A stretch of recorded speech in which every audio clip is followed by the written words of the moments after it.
దేవుని సర్వసత్యము అర్థమైన వాడి జీవితంలో, తలగా మారవలసిన వాడి జీవితంలో మొదటగా ఉండే లక్షణం ప్రార్థనా గది అనుభవం.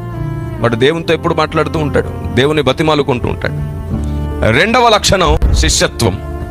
తన జీవిత కాలంలో ఎప్పుడు శిష్యత్వాన్ని మీరు, ఒకడు నిజంగా శిష్యుడైతే వాని వలన ఎప్పుడు దేవుని చిత్తం జరుగుతూ ఉంటుంది. ఇక మూడవది, ఇతడు భూమి మీద ఉన్న క్రైస్తవులందరినీ అర్థం చేసుకుంటాడు, బోధించాల్సిన దాని గురించినటువంటి చింత కలిగి ఉంటాడు.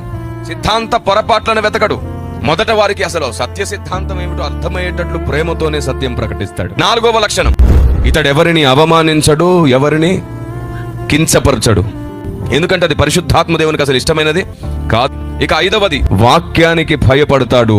వాక్యం చెప్పినట్లుగా ప్రతిరోజు నేర్చుకుంటాడు, ప్రతిరోజు మార్చుకుంటాడు. ఇక ఆరవ లక్షణం, మానక సువార్తను ప్రకటించే భారము కలిగి ఉండాలి.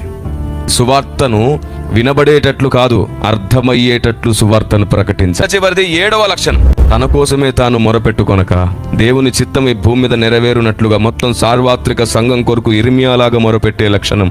7 లక్షణం మీలో ఉంటే మిమ్మల్ని పడగొట్టడం సాతాను తరం కాదు.